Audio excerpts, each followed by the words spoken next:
하나님의 말씀은 구약성경 출애굽기 9장 1절로 7절을 제가 봉독해 올리겠습니다.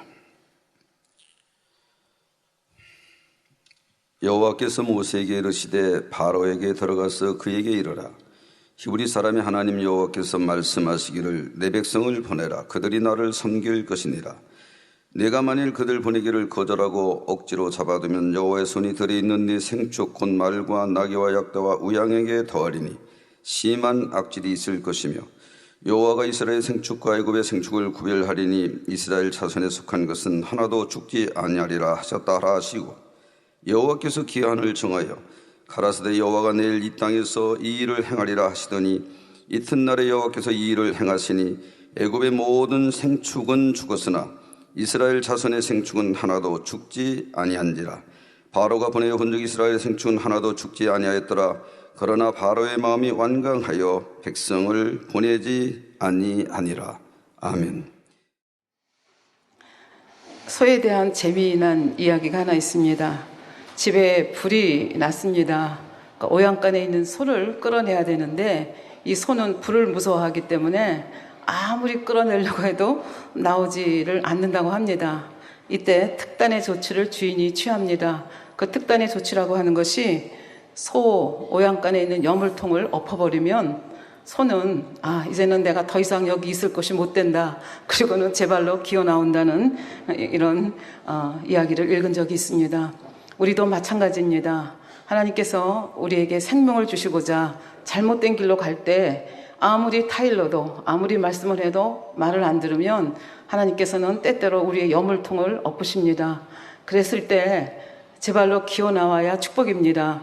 근데 기어 나오지 않고 그냥 있으면 이제 불에 타 죽을 가능성이 많겠죠.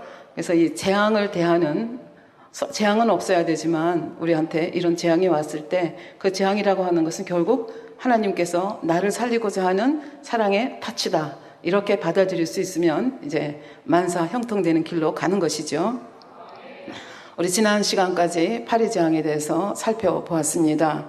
이 파리재앙은 그 다음에 쭉 읽어보면 이제 고센 땅에 이스라엘 백성들이 거주하는 고센 땅에는 파리재앙이 없고 애굽 전역에 파리재앙이 있는 것을 이제 바로 왕이 알게 되죠. 그래서 파리재앙이라고 하는 것이 그저 파리가 서너 마리 날아다니는 그 정도의 재앙이 아니고 바로의 궁에도 신하의 집에도 백성들의 집에도 들에도 밭에도 길에도 온통 파리떼가 충만했기 때문에 생활 자체가 굉장히 힘든 그런 상황이 됐습니다. 밥을 먹으려고 해도 먹을 수도 없고 밤에 잠을 자려고 해도 파리떼 때문에 잠을 잘 수가 없고 길을 가려고 해도 파리떼가 앞길을 막아서 길을 갈 수가 없고 또 파리떼가 지저분한 데 앉았다가 또 여기저기 다니면서 질병을 옮기기도 하고 또 파리 중에는 흡혈파리 같은 것이 있어서 또 쏘이기도 하고 이렇게 하면서 굉장히 상황이 어려워졌습니다.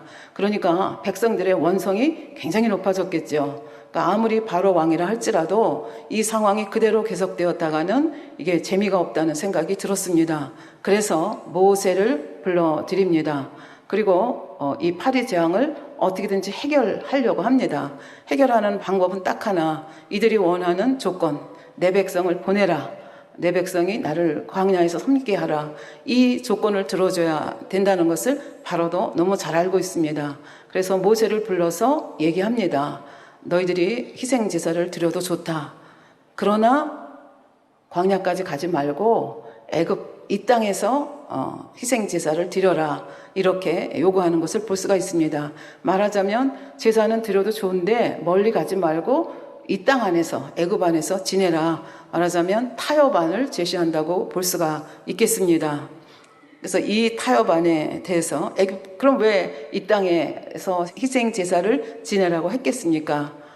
이 노예 백성들, 공짜 노동력을 제공하는 이들 때문에 엄청난 경제적인 혜택을 받고 있기 때문에 이들을 결코 놓치고 싶은 생각이 들지 않았기 때문에 어떻게 하든지 애굽 땅에 잡아두고자 하는 그런 마음이 있기 때문에 그렇습니다. 근데 이러한 바로의 요청에 대해서 모세는 굉장히 단호하게 대답을 합니다. 그러면 뭐 저도 조금 뭐 타협을 해볼까요? 뭐 그런 자세가 아니고 완전히 하나님께서 말씀하신 그 말씀을 관철하기 위해서 단호하게 대처하는 모습을 볼 수가 있겠습니다. 26절에 보면 출애굽기 8장 26절입니다. 모세가 가로되 그리함은 불가하니이다. 그렇게 못하겠습니다. 그 얘기죠. 우리가 우리 하나님 여호와께 희생을 드리는 것은 애굽 사람의 미워하는 바이온즉, 왜 애굽 사람이 희생제물 드리는 걸 미워합니까? 이들이 드리는 희생제물의 종류가 뭡니까? 소라든지 양이라든지 염소입니다. 그런데 특히 소 같은 거는 애굽 사람들이 형상을 만들어서 자기 신으로 섬기고 있지 않습니까? 근데 자기들이 신으로 섬기고 있는 그 동물을 뭐 그냥도 아니고 각을 떠서 이렇게 번제로 드리는 그걸 보면 애굽 백성들이 가만히 있겠습니까? 지금 그 얘기입니다. 애굽 사람이 미워하는 바이온즉, 우리가 만일 애굽 사람의 목전에서 희생을 드리면 그들이 그것을 미워하여 우리를 돌로 치지 아니하겠나이까. 그러니까 자기들의 신을 모욕하는 행위이기 때문에 돌로 칠 수 있습니다. 그리고 이때 그 히랍의 역사가인 헤로도토스는 이때 당시에 그 고대 애굽에서는 그들이 신성시 여기는 동물을 죽였을 경우에는 그 사람이 지고하를 막론하고, 그것이 설사 왕이라 할지라도 죽일 수 있는 거죠. 그러니까 굉장히 중요시하게 생각했다는 얘기가 되겠습니다. 그래서 지고하를 막론하고 사형에 처한다는 형법이 있었다고 합니다. 그러니까 모세가 섣부르게 타협을 해서 그러면 여기서 제사를 지내지요 했다가는 제사를 지낼 수 있는 것이 아니라 거기서 이스라엘 백성들이 그 애굽 백성들의 폭동에 아마 돌에 맞아 죽든지 전멸을 당할 수도 있는 그런 상황이 되는 거죠. 그래서 이런 상황, 더군다나 모세는 하나님의 뜻을 알고 있기 때문에 단호하게 얘기를 합니다. 그래야지 못하겠다고 얘기를 합니다. 그러나 바로의 입장에서는 어찌하든지 이 재앙의 문제를 풀어야 되기 때문에, 너무 힘들기 때문에 또 다른 그 안을 제시하는 것이 28절입니다. 바로가 가로되 내가 너희를 보내주겠다는 거예요. 광야에 가서 이제 그 희생제사를 드리라는 거죠. 너희가 너희 하나님 여호와께 광야에 가서 희생을 드릴 것이나 너무 멀리 가지는 말라. 그러니까 너무 멀리 가지 말고 조금만 가서 그냥 국경만 떠나서 가서 제사 지내는 것입니다. 왜 멀리 가지 말라고 했을까요? 너무 멀리 가면 애국 군사가 따라가서 잡아오기가 힘들지 않습니까? 그러니까 여차하면 잡아오겠다, 이런 이제 계산이 이 바로의 마음속에 있는 거죠. 그래서 너무 멀리는 가지 말라. 그런즉 너희는 나를 위하여 기도하라. 그러니까 아직도 이 바로는 이 재앙이 왜 오는지를 깨닫지 못합니다. 어떻게 해야 이 재앙이 풀리는지를 아직도 감을 못 잡는 거죠. 그리고 여기 나를 위해서 기도하라 그러면 바로가 회개했나? 혹시 이렇게 오해하실 분들이 계시겠는데, 이거는 회개한 것이 아닙니다. 그냥 파리 재앙을 어찌하든지 면해보고자 하는 임시 방편으로 나온 것입니다. 어떻게 그렇게 말할 수 있겠습니까? 쭉 읽어가다 보면 이게 광야에 가서 그 제사를 지내게 허락하겠다 그러거든요. 그리고 내보내고, 그러고 난 다음에 파리 재앙이 다 깨끗하게 말소가 된 다음에 바로가 다시 완악하게 돼서 이스라엘 백성을 보내지 않았다고 성경은 말하고 있습니다. 그것으로 미루어 보아서 지금 나를 위해서 기도해 달라든지 뭐 이런 말이 다 그냥 립 서비스, 그러니까 파리 재앙을 면키 위해서 임시 방편으로 한 말에 지나지 않는다 하는 것을 저희들이 알 수가 있겠습니다.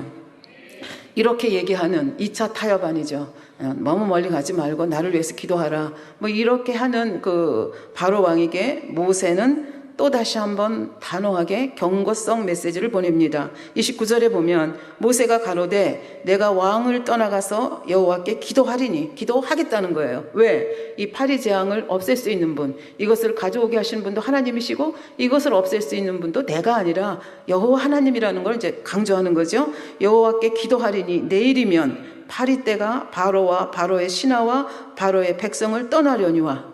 그러니까 오늘 떠나지 않고 내일 떠난다는 것은 이것이 우연한 일이 아니라 하나님께서 하시는 일이라는 것을 다시 한번 강조하는 거죠. 바로는 이 백성을 보내어 여호와께 희생을 드리는 일에 다시 거짓을 행치 마소서. 다시 거짓을 행치 마소서. 이거는 무슨 말이에요? 경고성 발언입니다. 다시 한번 변복하면 안 되십니다. 그러니까 뭐 회개의 기회를 준다고도 볼 수 있고, 그렇게 안 되면 재미없습니다. 그 다음 재앙이 기다리고 있습니다. 그런 얘기가 되겠지요. 그래서 경고성 발언이라고 볼 수 있겠습니다. 그래서 30절 보면 모세가 바로를 떠나 나와서 여호와께 기도했습니다. 약속한 대로 기도를 했더니 31절 여호와께서 모세의 말대로 하사 파리를 바로와 그 신하와 그 백성에게 몰수히 떠나게 하시니라. 하나님은 약속을 지키셨습니다. 그런데 약속을 안 지킨 사람은 누군가 하면 바로 왕입니다. 32절 보면 그러나 바로가 이때에도 이 파리 재앙에서 파리가 다 물러간 이때에도 마음을 완강케 하여 백성을 보내지 아니하였더라. 그래서 굉장히 그 완악한 바로의 마음을 다시 한번 엿볼 수가 있습니다. 근데 하나님께서는 어찌하든지 이 재앙을 주시는 목적이 모든 사람들이 여호와가 누구인지를 알게 하시는 것, 이것이 재앙을 주시는 중요한 목적 중에 하나입니다. 그래서 다시 모세를 보내서 악질 재앙을 선포하는 것이 출애굽기 9장에 아까 읽어주신 말씀에 나오는 악질 재앙입니다. 그래서 이번에도 먼저 가서 기회를 주는 거죠. 가서 미리 예고를 하고 경고를 하고 이제 악질 재앙을 보내는 것을 볼 수 있습니다. 출애굽기 9장 1절 중간에 보면 바로에게 가서 모세가 얘기합니다. 히브리 사람의 하나님 여호와께서 말씀하시기를 내 백성을 보내라. 그들이 나를 섬길 것이니라. 내가 만일 그들을 보내기를 거절하고 억지로 잡아두면 여호와의 손이 들에 있는 내 생축 곧 말과 나귀와 약대와 우양에게 더하리니 심한 악질이 있을 것이며, 그러니까 악질 재앙이 누구한테 온다는 거예요? 들에 있는 짐승들, 구체적으로 말, 나귀, 약대, 우양에게 심한 악질이 올 것이다. 그런데 이때에도 내 백성이 거하는 고센 땅에 있는 짐승들은 악질 재앙을 당하지 아니할 것이라는 것을 다시 한번 선포를 4절에서 해주시는 것을 볼 수가 있습니다. 그러면서 이렇게 하는 것은 지금이 아니라 내일 이 땅에서 악질 재앙이 시작이 될 것이다. 이거는 하나님이 하시는 일이라는 것, 시간을 말한다고 하는 것은 이것이 우연히 파리 재앙의 그 효과로 그 다음 그 일로 인해서 이렇게 재앙이 일어났다. 학자 중에는 그렇게 또 해석하시는 학자들도 있더라고요. 근데 이것이 그런 것이 아니라 하나님께서 하신다는 것, 시간도 정하시고 그치는 시간도 또 행하는 시간도 정하시는 이가 누군가 하면 그분이 하나님이시고 이 재앙은 하나님께서 허락하셨기 때문에 된다는 것을 다시 한번 알려주는 그런 대목이라고 볼 수가 있겠습니다. 5절에 보면 여호와께서 기한을 정하여 가라사대 여호와가 내일 이 땅에서 이 일을 행하리라. 그러니까 내일, 지금이 아니라 내일 이 악질 재앙이 있을 것이다. 그럼 오늘은 시간이 있는 거잖아요. 그래서 어찌하든지 바로가 회개하고 다시 한번 모세를 불러서 이제 해결을 했으면 좋겠는데 그렇게 하지를 않는 모습을 볼 수 있습니다. 그대로 기다렸다가 악질 재앙을 당하는 모습이 나옵니다. 그래서 여기 심한 악질이 짐승에게 온다. 근데 심한 악질이라고 하는 것이 뭐냐? 치명적인 전염병입니다. 동물들에게 정물만이 아니겠죠. 치명적인 전염병인데 성경에 보면 악질이라고도 되어 있고 또 온역이라는 단어도 있고 연병이라는 단어도 있습니다. 이런 단어들이 다 이 악질에 해당한다, 이렇게 보시면 되겠습니다. 그래서 이사야서나 예레미야서 여러분들이 쭉 통독하면서 읽어가시다 보면 이스라엘 백성들이, 유다 백성들이 패역했을 때 하나님이 심판하시는 방법이 기근과 온역과 칼, 이 세 가지 단어가 나오는 것을 볼 수가 있습니다. 그러니까 심판의 도구 중에 하나라고 볼 수가 있겠죠. 그래서 성경에 보면 이 10재앙 중에 나오는 이 악질 재앙이 성경 곳곳에 이 연병으로 인해서, 온역으로 인해서 고통받는 백성들의 모습이 나오는데, 이때는 아주 그냥 보통의 잘못을 한 것이 아니라 하나님의 사람이나 하나님께 대해서 굉장히 패역한 짓을 했을 때 아버지 하나님께서 사랑하는 백성들이라 할지라도 이 연병으로 치는 것을 볼 수가 있습니다. 이스라엘 백성들이 금송아지를 만들었을 때 이 백성들을 내가 전멸하겠다, 이렇게 말씀하셨잖아요. 그래서 민수기에 보면 전염병으로 내가 전멸을 하겠다, 이렇게 말씀하신 장면이 나오거든요. 근데 그때는 모세가 중보 기도를 했기 때문에 백성들이 살아나지만 그 이후에 고라 다단의 반역 사건이 있었습니다. 그러니까 사람이 그냥 땅이 열려지면서 그 자리에서 생매장이 되는 이 현상들을 보면서 보통 사람들 같았으면 굉장히 두려웠을 것입니다. 그래서 하나님 앞에 무릎을 꿇고 정말 모세와 아론을 거의 신처럼 모시면서 신앙생활을 했을 것인데 이스라엘 백성들은 그때까지만 해도 완악했습니다.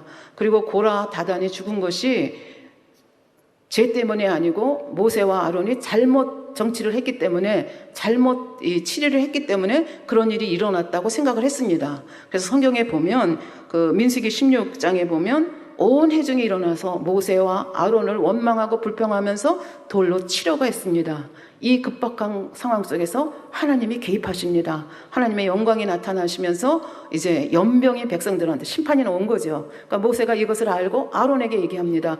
빨리 향불을 가지고 가서 백성들 사이에서 속죄제사를 지내라.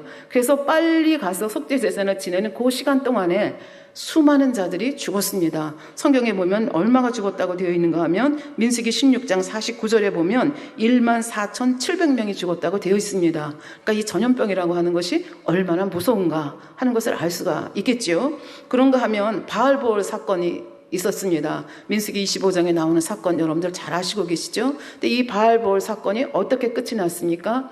그 아론의 손자 비느하스가 하나님의 질투심으로 그 두 남녀, 음행하는 두 남녀를 죽였을 때 하나님의 노가 풀렸다고 그랬습니다. 그러면서 성경은 말씀하시기를 하나님이 이때도 굉장히 진노하셨기 때문에 연병으로 백성을 치셨고 그 연병으로 죽은 자가 24,000명이었다라고 성경은 기록을 하고 있습니다. 그래서 가만히 보면 이 성경에 이 악질이나 온역이나 연병에 대한 이런 기술이 꽤 많이 있는 것을 볼 수가 있겠습니다.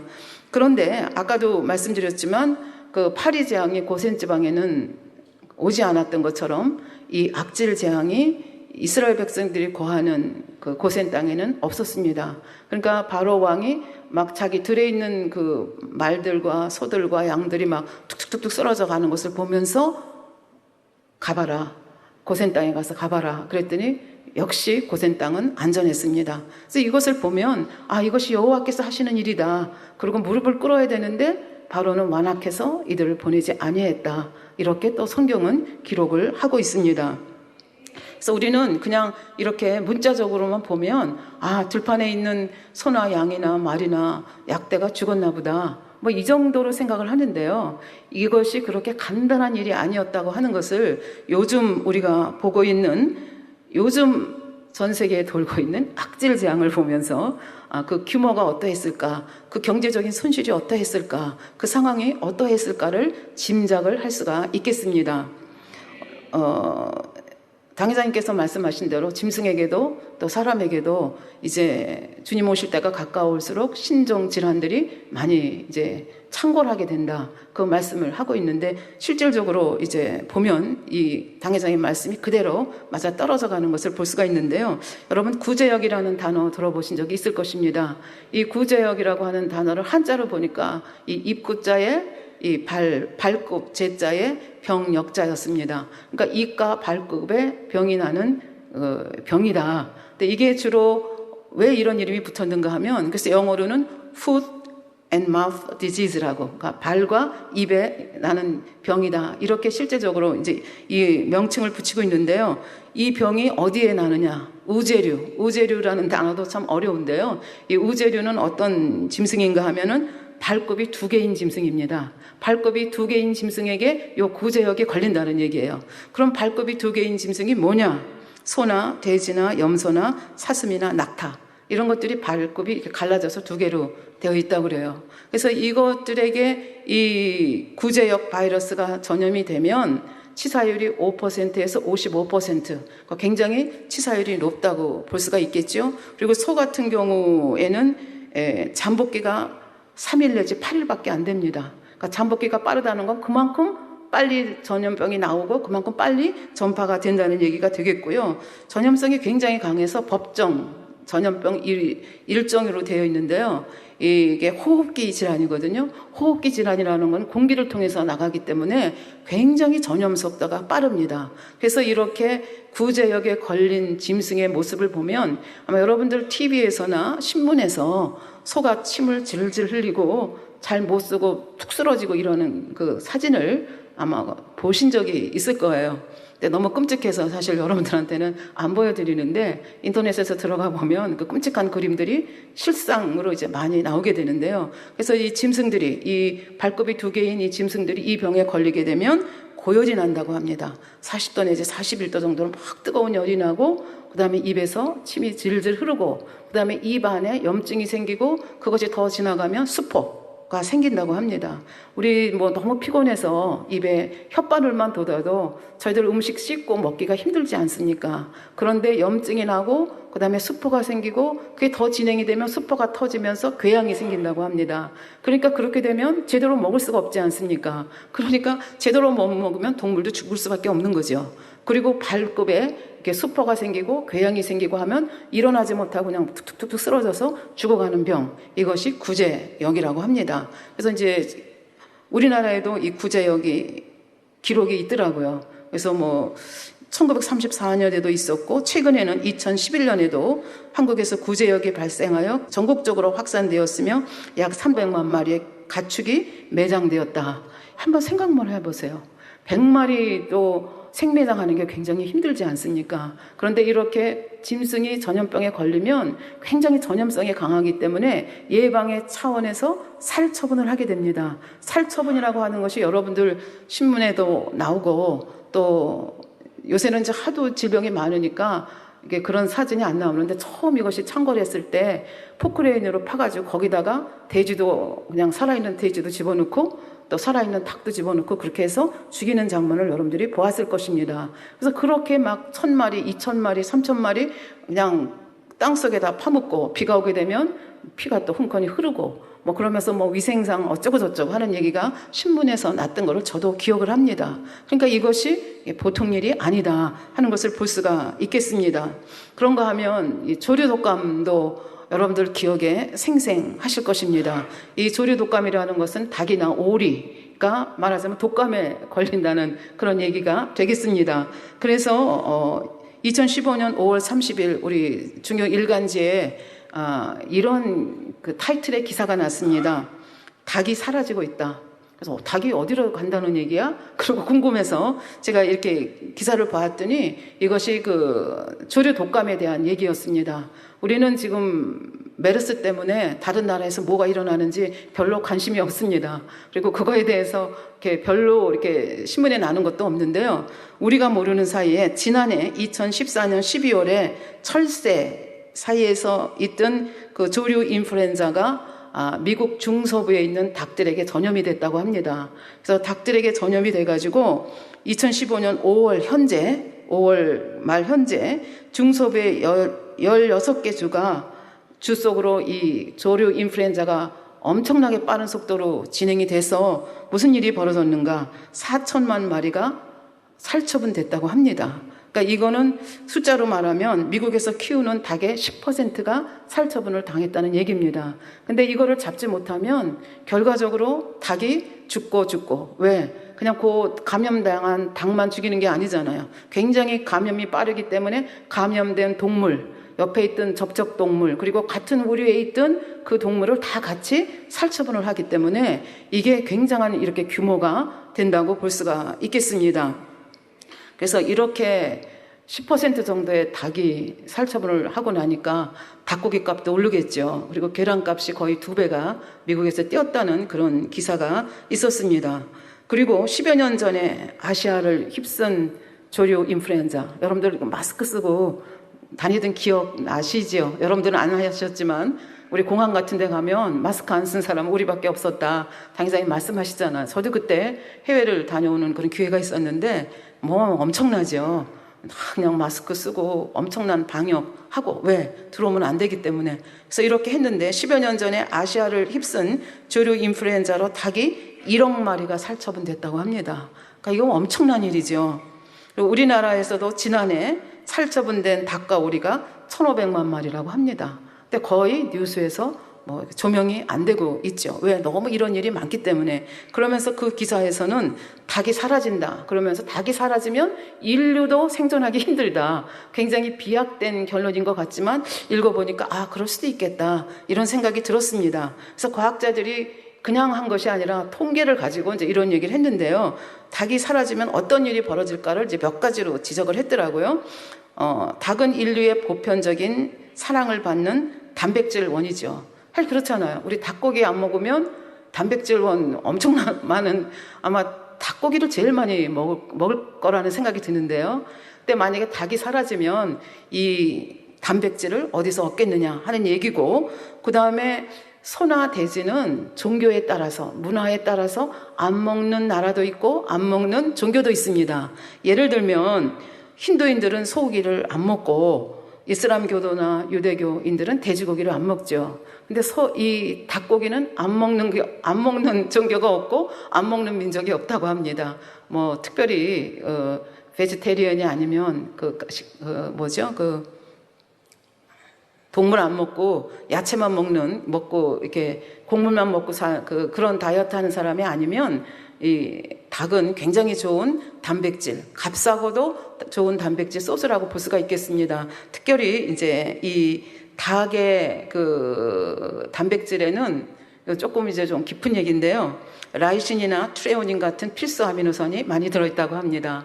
그런데 이 닭고기를 못 먹게 되면 이런 필수 아미노산이 결핍이 되면 굉장히 건강에 문제가 되거든요. 그러니까 이 닭이 지구상에서 사라지면 누가 제일 고통을 받는가? 약소국가들, 잘 못 사는 나라, 가난한 나라에부터 치명타를 이제 입게 된다는 얘기를 여기서 하고 있고요. 그 다음에 예를 들어서 뭐 독감이 창궐한다. 그러면 이제 독감 백신을 만들어야 되는데 그 독감 백신을 만드는 자료가 계란이라고 합니다. 그래서 계란에게 이제 바이러스를 주입을 해서 절차를 거쳐서 백신을 만드는데 계란을 못 쓰게 되면 결국 백신을 못 만드니까, 예를 들어서 지금 이제 미국 기사니까 미국에서 이제 이게 독감이 한번 돌았다. 그런데 백신이 없다. 그러면 한 번에 5만 명 정도가 목숨을 잃을 수 있다고 과학자들이 얘기를 하고 있습니다.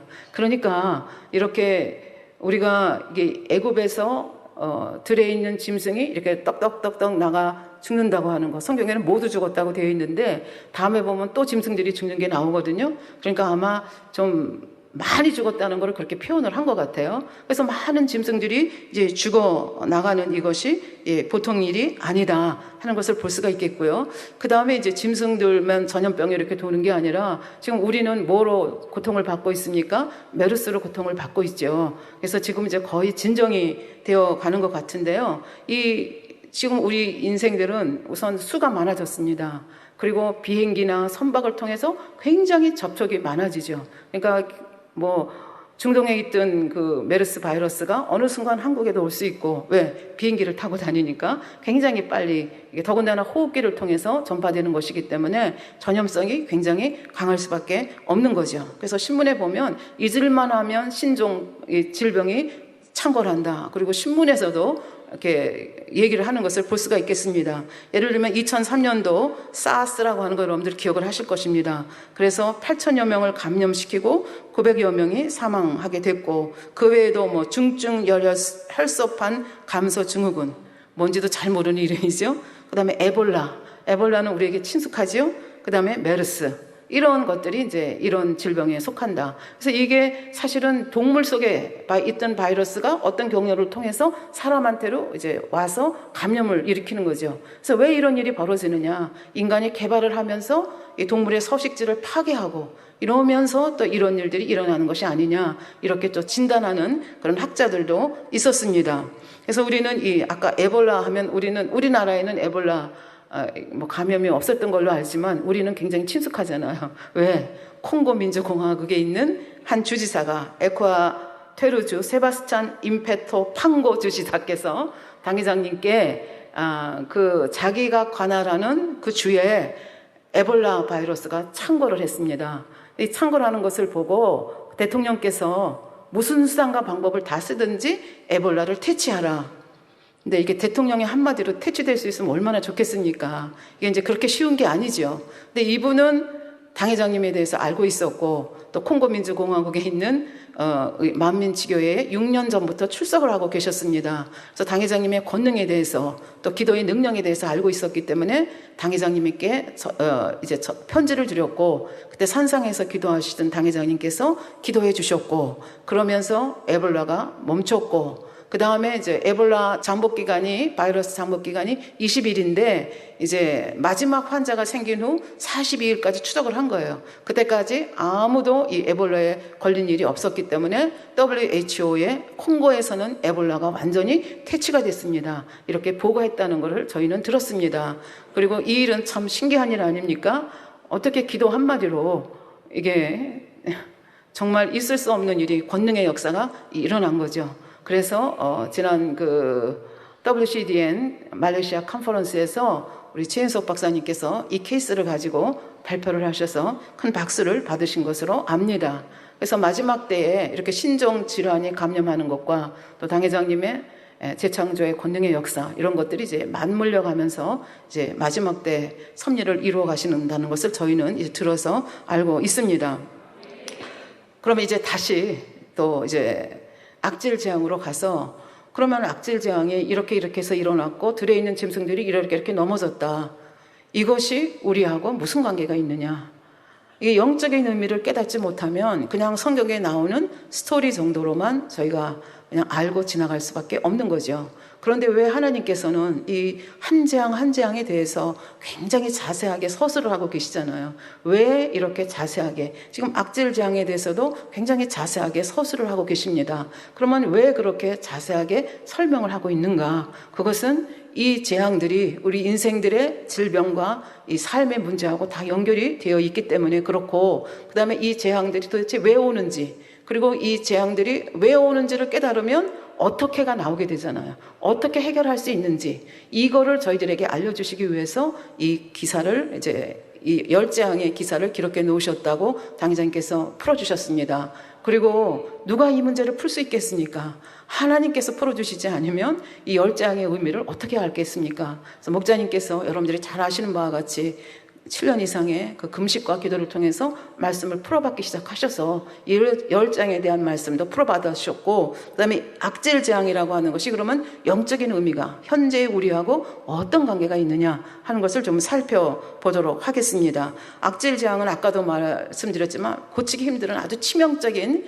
이 질병이다 라고 이제 말씀을 드렸는데 여기 아까 그 들에 있는 짐승들 생축에게 이 질병이 일어났다 이렇게 말씀을 드렸습니다. 그럼 우리는 소도 없고 말도 없고 생축이 없는데 우리하고는 관계가 없는 것이 아닌가 이렇게 생각을 할 수 있는데 그렇지 않다는 거죠.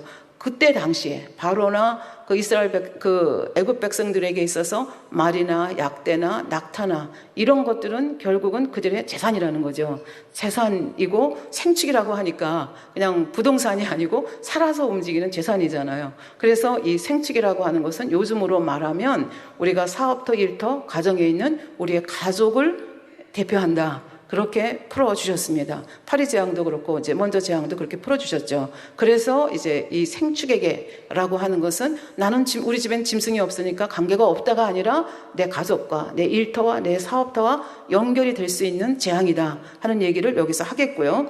그 다음에 이 재앙이 무엇 때문에 일어났습니까? 바로 왕의 완악함 때문에 결국은 이 들판에 있는 짐승들이 죽어 넘어지게 되는 거고 이 들판에 있는 짐승들이 죽어 넘어지면 결국 누가 고통을 당합니까?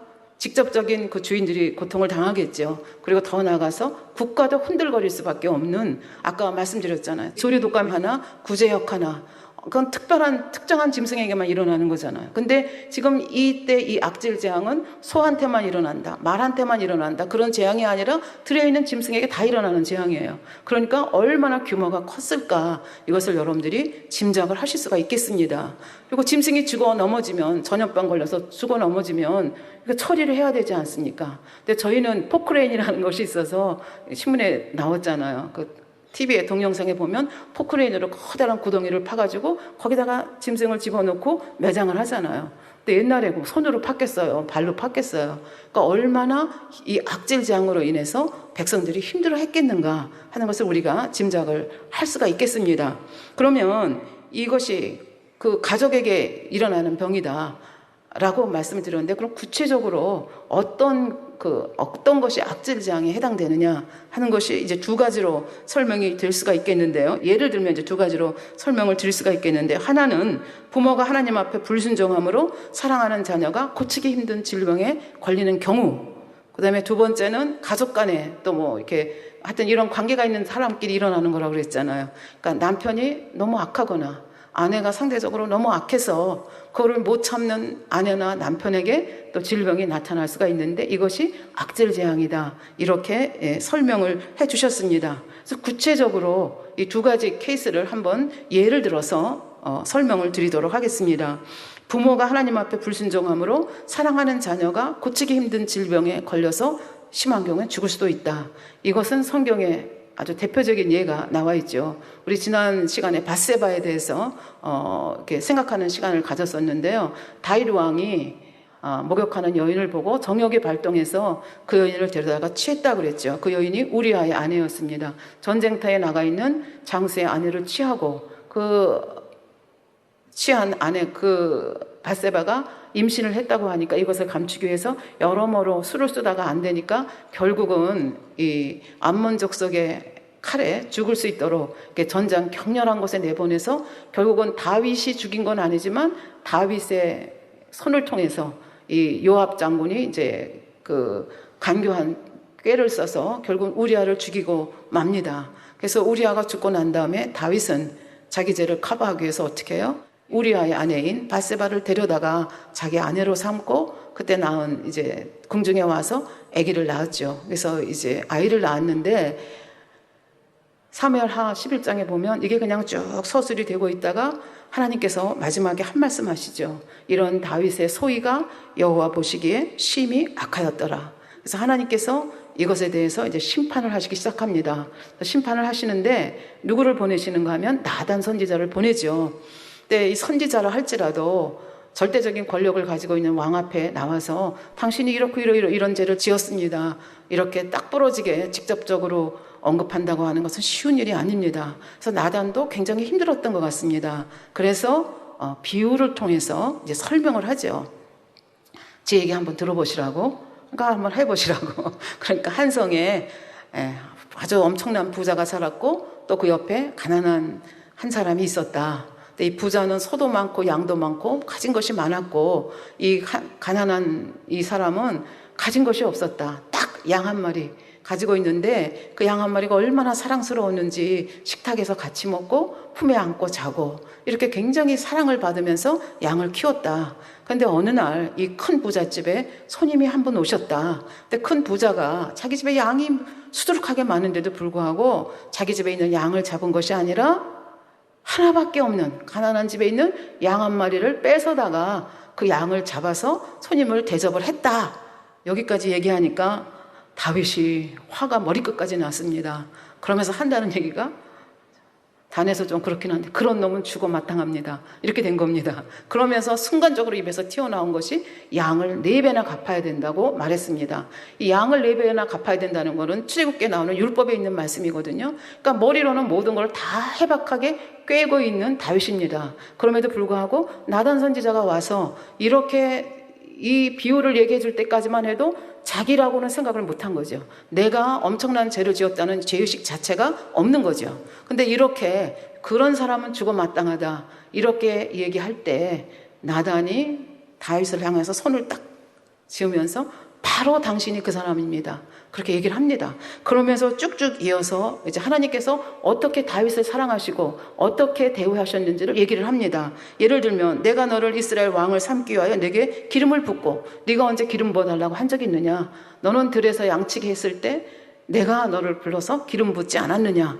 그리고 이제 사울 왕에게 쫓기는 10여 년간의 세월이 있었죠. 여러분들이 성경을 잘 읽어보시면 하나님께서 얼마나 치밀한 손길로 다윗을 순간순간 보호해 주셨는지를 여러분들이 아주 절절하게 실감나게 느끼실 수가 있을 것입니다. 그래서 꼭 죽을 수밖에 없는 그런 상황 속에서 하나님께서 여러 차례 다윗을 구해 주셨습니다. 그리고 이스라엘 유다 족속뿐만 아니라 12지파를 다 이제 통일 이스라엘을 만들게 하셔서 그러니까 통일 이스라엘의 왕이 되게 하셨죠. 그리고 네가 원하면, 나는 네가 원하기만 하면 뭐든지 다 줄 수 있었다.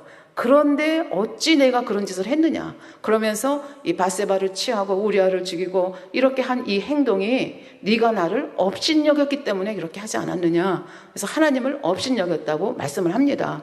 그러니까 이 얘기를 듣는 순간 다윗은 감쪽같이 그냥 자기만 알고 밧세바만 알고 그래서 요압 정도 몇 사람만 안다고 생각을 했는데 이게 하나님이 감찰하시는 눈으로 모든 것을 통달하고 계시다는 걸 아는 순간 하나님 앞에 무릎을 꿇었습니다.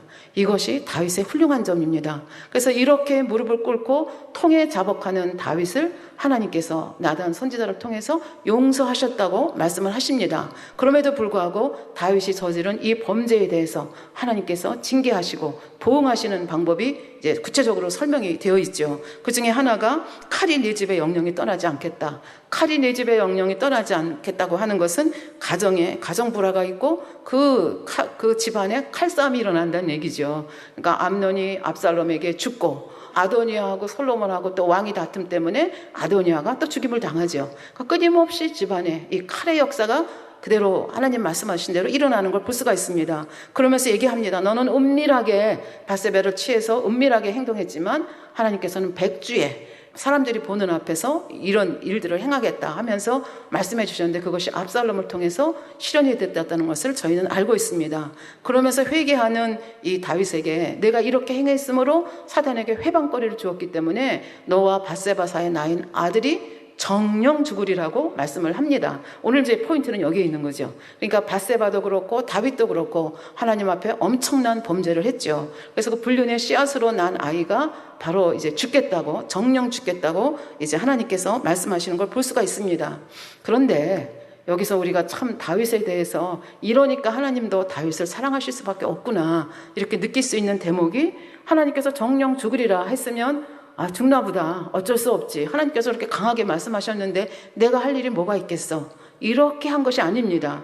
사무엘하 12장 15절에 보면 나단이 자기 집으로 돌아가니라 우리아의 처가 다윗에게 낳은 아이를 여호와께서 치심에 심히 앓는지라 그러니까 질병에 걸린 거예요.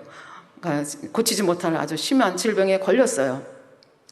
이 질병에 걸린 거를 보고 다윗이 정령 죽이라고 했으니까 할 수 없지 그리고 손 놓고 방관하고 있지 않았습니다. 성경에 보면 다윗이 그 아이를 위하여 하나님께 간구하되 금식하고 안에 들어가 밤새도록 땅에 엎드렸다. 그렇게 되어 있습니다. 그래서 신하들이 와서 잡수십시오, 주무십시오 해도 거절합니다. 그렇게 하기가 7일이 됐습니다. 7일 만에 하나님께서 이 아이를 걷어가십니다.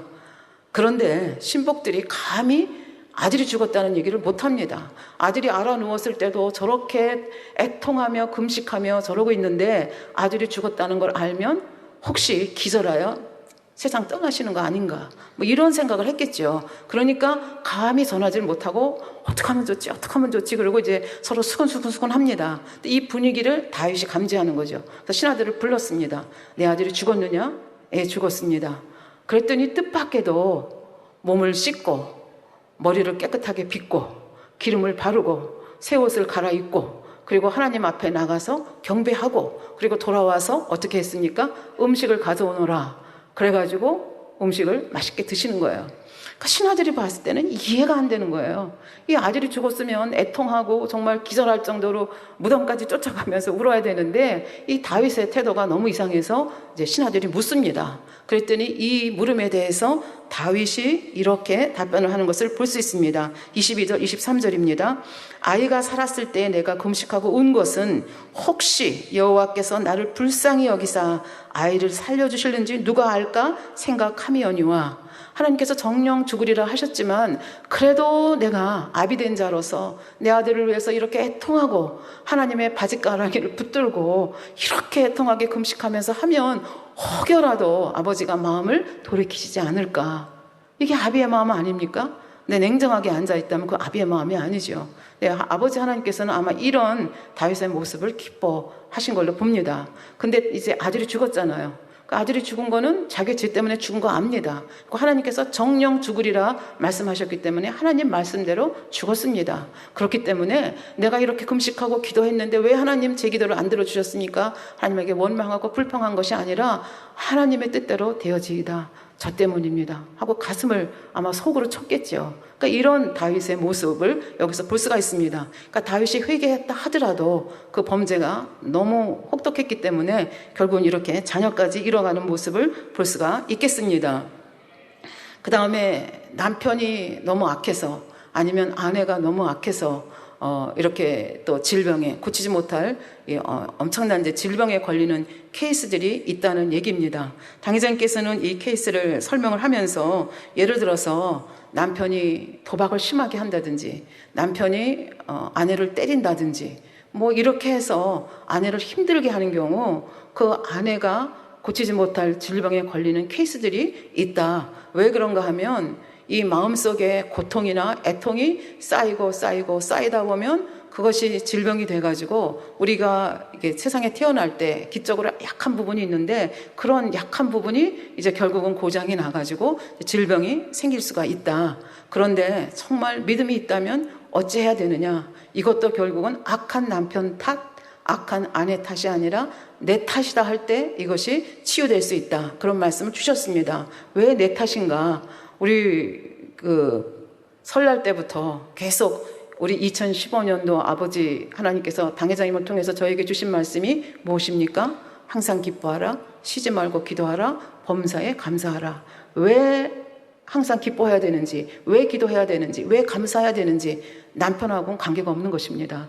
남편이 나를 힘들게 하고 아내가 나를 힘들게 해도 그것 때문에 내가 감사가 끊어지고 내가 기도가 끊어지고 내 기쁨이 끊어진다고 하면 그것은 믿음이 없는 것이다. 그래서 선으로 악을 이겨야 된다. 그러면 결국은 승리할 수 있다. 그렇게 해법을 말씀해 주셨습니다. 세상에서도 너무 스트레스 많이 받으면 뭐 암이 생긴다 이런 얘기 하는데요. 이제 이런 얘기 기뻐하라, 범사에 감사하라 이런 얘기 세상 사람들이 들으면 이게 말도 안 되는 처방이라고 이제 이렇게 생각을 하실 수가 있겠습니다. 그러나 이것이 얼마나 정확한 처방인지 이제 제가 예를 들어서 여러분에게 설명을 드리도록 하겠습니다. 실제로 있었던 이제 이야기인데요. 어느 교회에 관절염으로 굉장히 고생을 하는 여성도님이 한 분 계셨습니다. 학교 교장 선생님이시고 한 거 보니까 연세도 있으시고 아마 교회에서 권사쯤 되시는 신앙의 연륜도 있으신 분인데 이분이 관절염에 걸리셨는데 목사님이 아무리 기도를 해줘도 낫지를 않는 거예요. 그래서 병원에 가서 치료를 해도 낫지를 않는 거예요. 그래서 목사님이 이 귀한 성도인데 이게 참 그렇잖아요.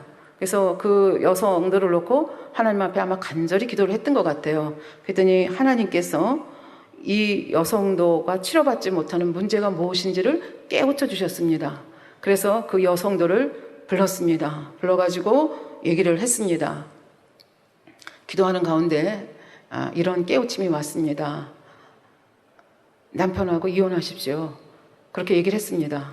그랬더니 이 부인이 이 성도가 펄쩍 뛰면서 10년 전에 이혼하지 않았습니까? 목사님도 알고 계시지 않습니까? 그러니까 목사님께서 예 알고 있습니다. 법적으로는 10년 전에 이혼했지만 이 정적으로는 감정적으로는 아직도 그 남편하고 이혼을 하지 못하셨습니다. 아침마다 일어나서 어떻게 하십니까? 남편을 미워하고 증오하지 않습니까? 성경에 말씀하시기를 형제를 미워하면 살인하는 자라 그랬고 살인하는 자는 영생이 없다고 말씀하셨는데 아버지 하나님의 능력이 부족해서 당신의 관절염을 치료하지 못하시는 것이 아니고 당신이 그 전 남편을 너무나 증오하고 저주하는 용서하지 않은 그것이 죄의 담이 되어서 결국은 치료를 못 받고 있는 것입니다. 그러니까 당신이 치료받을 수 있는 길은 단 하나, 그 남편을 용서하고 할 수만 있다면 사랑하고 축복하는 길입니다. 그랬더니 이 권사님이 입에 거품을 물면서 목사님에게 항변을 하기 시작했습니다. 그 사람은요 인간이 아니에요. 그러면서 얘기합니다. 자기하고 결혼한 이후 한 번도 돈을 벌어온 적이 없다는 거예요. 그러니까 자기가 선생님 노릇해서 벌어온 돈을 가지고 썼다는 거예요. 그것도 낭비를 했다는 거예요. 그것도 참을 만한데 그런 남편이 어느 날 다른 여자하고 바람이 나서 도망을 갔다는 거예요. 그래서 이혼을 했는데 제가 잘못한 게 무엇이 있습니까? 이 남편은 정말 이런 사람은 상종을 못할 종자입니다. 이러면서 그때까지도 이 증오심을 이기지 못해서 거품을 물면서 이제 목사님에게 항의를 했습니다. 그랬더니 이 목사님이 조용히 말합니다. 당신이 관절염이 결국은 당신의 남편을 용서하느냐 용서하지 못하느냐에 달려 있습니다. 아버지 이사에서에도 말씀이 나오잖아요. 손이 짧아서 치료하지 못하는 것이 아니고 귀가 둔해서 듣지 못하는 것이 아니고 우리의 죄악이 하나님과 우리 사이에 담이 되어서 치료의 역사가 일어나지 못하는 것입니다. 뭐 기도만 한다고 해서 하늘에서 은혜가 뚝 떨어져서 어느 순간 쫙 이렇게 치료가 되는 것이 아닙니다. 그래서 이 권사님께서는 이 문제를 해결하지 않으면 안 되겠습니다. 그렇게 말씀을 드렸더니 막 펑펑 우시는 거예요. 그러면서 이제 결국은 한번 해보겠다고 그리고 이제 돌아가셨는데 아마 집에 가서 이 목사님이 하신 말씀 그리고 성경을 읽어가면서 생각을 했겠죠. 이제 누구의 입장에서 생각을 했겠습니까? 지금까지는 내 입장에서만 생각한 겁니다. 남편이 이렇게 잘못했고 저렇게 잘못했는데 남편이 왜 돈을 못 벌어왔을까? 어떤 상황이었을까? 아내가 벌어오는 돈을 가지고 쓰는 남편의 심정은 어떠했을까? 나는 남편에게 어떻게 대했는가? 뭐 이런 걸 생각을 했겠죠. 그러면서 결국은 이제 용서를 하시고 결국은 3달 만에 의사의 손에서가 아니라 하나님의 손에서 관절염을 치료받았다는 기록을 읽은 적이 있습니다. 하나만 더 말씀을 드리도록 하겠습니다.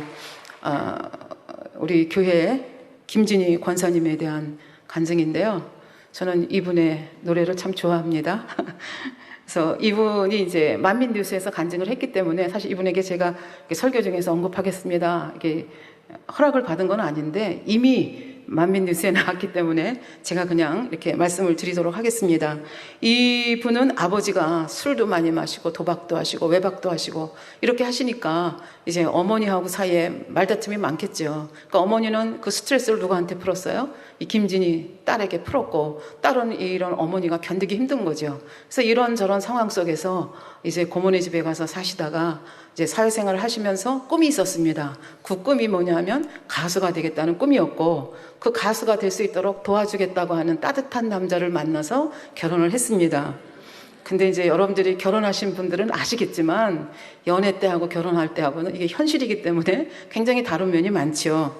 근데 기대와는 달리 남편의 성격이 아주 불같아가지고 자신의 뜻대로 되지 않으면 엄청나게 화를 내시고 또 화를 내니까 이 김진희 권사님도 또 자존심이 강한 분이시니까 이제 여기서 이제 삐걱거리면서 말다툼이 일어나게 되는 거죠. 그러니까 부부싸움이 잦아지는 그 가운데서 아이들은 또 이런 모습을 보고 자라고 이러면서 이제 가정이 행복하지가 않은 거죠. 그래서 우리나라 여자들은 이제 요즘은 조금 여자들도 굉장히 자유롭고 뭐 이렇게 옛날 같지가 않은데 옛날에는 여자들이 화병에 많이 걸렸거든요. 화병이 왜 많이 걸렸느냐? 이 남편의 이 핍박을 뭐 신앙 때문에 오는 핍박이 아니라 생활 속에서 오는 어려움 때문에 그 남편 때문에 가족 때문에 시어머니 때문에 뭐 이런저런 이유로 자기를 사귀지 못해서 결국은 이제 화병에 걸리는 이제 케이스들이 많았는데 이 권사님도 이 남편 때문에 이 가정 문제 때문에 이제 화병도 걸리고 그다음에 이걸 해소를 해야 되니까 술도 마시고 권사님의 말씀에 의하면 판돈이 적지 않은 고스톱도 하셨다고 합니다.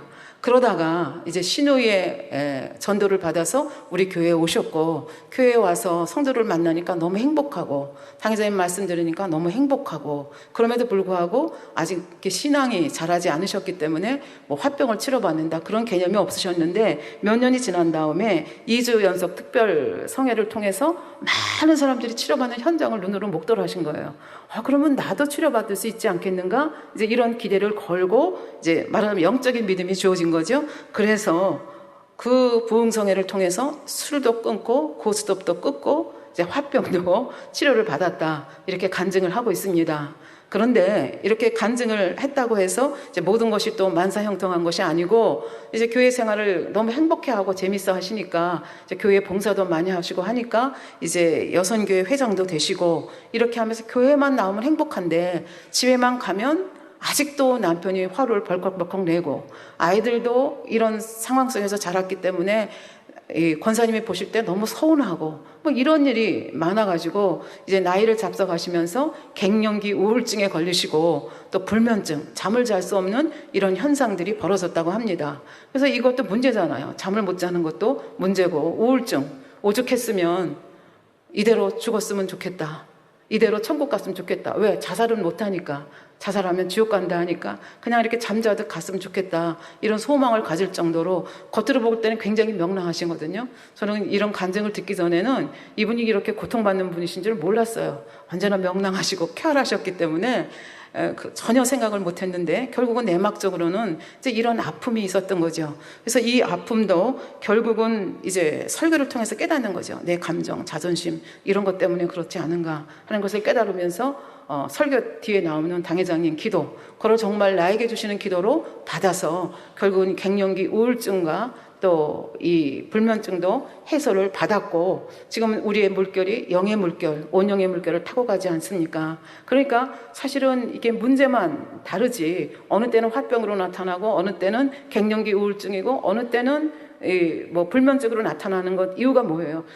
우리 속에 죄가 있고 악이 있으면 모양만 바꿔가면서 결국은 우리를 괴롭히는 거죠. 그래서 이런저런 속병들이 생기게 되는 건데 결국은 우린 당회장님을 통해서 알잖아요. 이런 악의 흔적, 이 악이 있으면 어느 순간이라도 다시 재화가 되면 원수마귀 사탄의 생각을 통해서 역사하고 또 거기에 또 빨려 들어가게 되면 또 이런 질병으로, 왜 죄를 지면 질병을 원수마귀 사단이 송사하면 이런저런 죄의 경중에 따라서 이 질병을 걷게 되는 거죠. 이제 그런 이치를 알았기 때문에 결국은 이 악을 뿌리째 뽑아내서 어찌하든지 영으로 들어가야 되겠다 이렇게 결심을 하고 기도를 하다 보니까 딱 깨달아지는 것이 있었습니다. 우리 지난번에 조수열 목사님도 말씀하셨지만 연단을 받을 때 해결하는 방법은 내 탓이다. 이게 안 되면 해결이 안 된다 말씀하셨습니다. 인정을 하는 겁니다. 그래서 아까 그 관절염 그 여인하고도 이제 비슷한 케이스라고 볼 수가 있겠는데요. 이제 남편의 입장에서 생각하는 거예요. 남편이 그렇게 사실 남편도 사회생활 하면서 얼마나 스트레스 받는 일이 많았겠습니까? 그러니까 집에 와서 조금만 하면 그래도 만만하니까 아내에게 이제 화를 내고 이렇게 했는데 내가 조금 더 애교스럽게 했더라면 얼마나 좋았을까? 그래도 남편이 나를 교회에 가는 거 막지 아니하고 물신양면으로 나를 도와주지 않았는가? 그렇게 생각하니까 남편의 좋은 점들이 이렇게 하나하나 이제 부상이 되는 거예요. 그러면서 얼굴이 풀리고 이제 옛날 같으면 손가락을 이렇게 했을 텐데 제 탓입니다. 그리고 수그러지니까 남편이 얼마나 깜짝 놀랐겠어요. 이 여자가 어디 아픈가? 그렇게 생각하지 않았겠습니까? 그런데 내 탓이다 하고 손가락질 할 때는 우리 속에 악이 있는 이상 같이 악을 바라게 돼 있습니다. 그런데 상대가 갑자기 내 탓입니다 하고 무릎을 딱 꿇으면 너무 당황스러운 거죠. 그러면서 결국은 남편도 아마 자기를 돌아보게 되지 않으셨겠는가. 이러면서 이제 악을 버리고 자녀들도 이런 분위기 속에서 얼마나 힘들었겠는가. 자녀를 이해하려고 하니까 서운하고 감정 같은 것들이 이제 오히려 자녀를 이해하는 마음으로 이렇게 돌아서고 나니까 하나님께서 주신 선물이 영으로 들어갔다. 이제 이런 선물을 받으셨다. 이렇게 간증을 하고 계십니다. 그래서 영으로 들어가고 나니까 무슨 현상이 벌어집니까? 남편이 교회에 꼬박꼬박 출석하고 아주 남편이 변화가 되고, 그 다음에 하나 기쁜 것은 사실 이분이 하나님께서는 손해보시는 분이 아니거든요. 그러니까 이분이 결혼해서 지금까지 그 수십 년을 살면서 남편하고 관계 속에서 자식하고 관계 속에서 고통 겪었던 이런 여러 가지 사건들, 그리고 그것들을 내가 어떤 마음으로 어떤 말씀을 가지고 어떻게 풀어서 어떻게 해결받았는가, 이거는 이론이 아니라 자기 몸으로 체득한 사람이잖아요. 그러니까 여성교회에서도 또 필요로 하는 사람에게 뭘 해줄 수가 있겠어요? 상담을 해주실 수가 있습니다. 물론 저 같은 사람도 상담을 해줄 수는 있죠. 그러나 당신이 남편과의 관계를 어떻게 알아?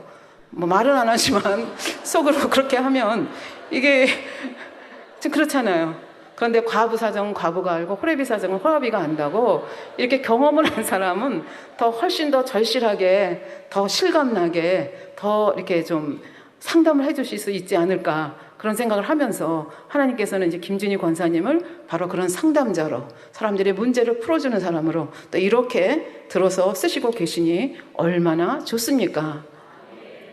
악질재앙의 결론을 내리도록 하겠습니다. 그래서 악질재앙은 이게 남편이나 또 부모의 악으로 인해서 자식에게나 또 상대에게 오는 이제 고치기 힘든 질병이다, 이렇게 말씀을 드렸는데, 우리가 지금 여러 가지를 통해서 깨달은 것은 결국 누구 탓을 하면 해결이 되지 않는다는 거죠. 결국은 질병은 죄 때문에 오는데 그것이 남편 때문에 온다 하고 해결할 길이 없는 거예요. 그러니까 그것이 내 탓이다 그리고 내가 해결을 했을 때 결국은 내가 질병에서 노임을 받고 또 남편도 또 가족도 변화될 수 있다 하는 얘기를 여기서 결론으로 드릴 수가 있겠고요. 두 번째, 이거를 이제 일반적인 공의라고 하는데, 두 번째는 이런 경우가 있습니다. 나는 하나님 앞에 기도도 했고 뭐 믿음의 분량도 좋고 뭐 할 수 있는 모든 건 다 했고 아무리 말씀을 뒤져봐도 내가 여기서 치료받지 못할 일이 없는데 왜 치료를 못 받을까? 이런 질문을 하실 수가 있습니다. 당회장님께서도 사역하는 과정 중에서 많은 성도들을 대하시면서 그런 케이스를 당하지 않으셨겠습니까? 당회장님은 아버지 하나님께 여쭤보시고 아버지 하나님께서 그때그때마다 풀어주셨습니다. 그래서 이것에 해당되는 것이 이제 특별한 공의입니다. 일반적인 공의. 내 죄 때문에 내가 질병에 걸린다. 그것이 아니라 나는 죄가 없지만 이런저런 일로 인해서 특별한 공의에 의해서 치료받지 못하는 그런 케이스들이 있습니다. 그거는 이제 악질 재앙과 독종 재앙이 아주 밀접한 관계가 있기 때문에 다음 시간에 독종 재앙을 계속 설명하면서 이제 이것도 같이 설명을 하도록 그렇게 하겠습니다. 예, 말씀 상고하시면서 기도하시겠습니다. 아버지 하나님 감사합니다.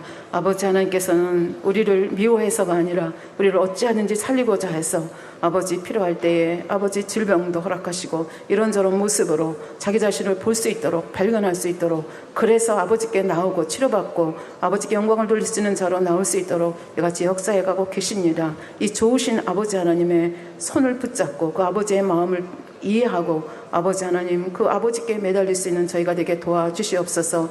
악질 재앙을 통해서 또 저희들 배운 것들 마음에 심게 하시고 재앙이 아니라 축복으로 어디 가든지 바꿔갈 수 있는 저희들 되도록 도와주시옵소서. 감사드리며 우리 주 예수 그리스도의 이름으로 기도하옵나이다. 아멘. 영상을 통하여 당회장님의 환자를 위한 기도를 받으실 때 아픈 곳이나 연약한 곳에 손을 얹고 기도 받으시고, 아프지 않은 분들은 가슴에 손을 얹고 마음의 소원을 위해 믿음으로 기도 받으시기 바랍니다. 할렐루야. 전능하신 사랑의 아버지 하나님, 이 시간 기도받는 모든 성도님들을 위해 안수하여 주옵소서. GCN과 인터넷과 화상을 통해 기도받는 지교회와 지성전, 그리고 전 세계 하나님의 자녀들 위에도 시공간을 초월하여 역사하여 주시기를 원합니다. 믿어지는 믿음을 주시고 부정적인 생각과 의심의 세력을 물리쳐 주옵시며 모든 시험 환난도 물리쳐 주옵소서. 머리부터 발끝까지 오장육부 뼈 마디마디 온몸의 신경 조직 세포 등 아픈 곳마다 성령의 불로 태우시고 근본의 빛으로 역사하여 주옵소서. 예수 그리스도의 이름으로 명하노니 원수마귀 사단 모든 질병 균 연약함아 물러가라. 빛이 임하라. 모든 불치 난치병도 성령의 불로 태워 깨끗게 하여 주옵소서. 말라리아를 비롯한 모든 풍토병도 물리쳐 주옵소서. 감기, 기침, 열, 몸살, 독감 등 각종 유행성 질병도 다 물러가라. 어떠한 유행성 질병균도 틈타지 않게 지켜 주옵소서. 위암, 폐암, 간암, 유방암, 자궁암, 대장암, 피부암 등 각종 암과 에이즈, 백혈병, 뇌졸중, 고혈압, 저혈압, 심장병, 폐병, 위장병, 당뇨, 부인병, 피부병, 갑상선 질환과 모든 염증도 깨끗게 하여 주옵소서. 소아마비, 중풍, 관절염, 디스크도 온전케 하여 주옵소서. 요통, 두통, 신경통을 비롯한 모든 통증은 사라질지어다. 간질, 자폐증, 우울증, 조울증, 노이로제 등 모든 정신질환도 물러가라. 모든 마비된 것도 풀어지고 일어나 걷고 뛸지어다. 눈도 잘 보이게 하옵시고 귀도 잘 들리게 하여 주옵소서. 소경은 눈을 뜨고 기머거리는 들으며 벙어리는 말할지어다. 각종 사고, 후유증도 깨끗게 하시고 부러진 뼈도 붙여 주옵소서. 화상 입은 것도 온전케 하옵시고 화기암 물러가라. 열도 물러가라. 아버지 흉터 나지 않게 역사해 주시기 원합니다. 마약을 비롯하여 각종 약물과 독극물 중독도 깨끗함을 입을지어다. 죽은 신경과 세포가 살아나며 죽은 자도 살아나게 하여 주옵소서. 잉태의 축복도 주시기를 원합니다. 잉태의 축복을 받으라. 예수 그리스도의 이름으로 명하노니 원수마귀 사단아, 하늘 공중 곳에 잡은 악의 영들아 물러가라. 그의 사자들도 물러갈지니라. 이 땅의 악한 영, 더러운 영, 거짓되고 간사한 영, 의간질하고 미혹하는 모든 어둠들은 물러가라. 모든 흉악의 결박을 풀고 어둠아 물러가라. 빛이여 임하라. 아버지 하나님, 부르짖어 기도할 수 있는 능력을 주시고 죄를 버리고 성결될 수 있는 능력을 주옵소서. 영원히 잘됨같이 범사에 잘되게 하시고 가정의 복음화도 이루어 주시기를 원합니다. 한 주간도 모든 사고와 재앙으로부터 지켜주시고 불통이 없는 형통한 삶을 살 수 있도록 축복해 주옵소서. 성령의 불담으로 천군 천사와 주님의 불꽃 같은 눈동자로 모든 하나님의 자녀들과 가정, 일터, 사업들을 지켜주시기를 원합니다. 학생들에게 지혜와 명철을 더하시고 공부할 수 있는 뜨거운 마음과 열정도 더하여 주옵소서. 마음과 생각을 세상에 빼앗기지 않도록 지키시고 하나님을 뜨겁게 사랑하는 학생들로 축복하여 주옵소서. 하나님의 자녀들이 먹으나 마시나 입으나 무엇을 하든지 하나님 앞에 영광 돌리는 삶이 되게 축복하여 주시기를 원합니다. 나는 하나님을 만났노라, 체험했노라, 응답 받았노라, 축복 받았노라 간증하는 입술이 되게 역사하여 주옵소서. 아버지 하나님 감사합니다. 홀로 영광 받으옵소서. 우리 주 예수 그리스도의 이름으로 기도하옵나이다. 아멘.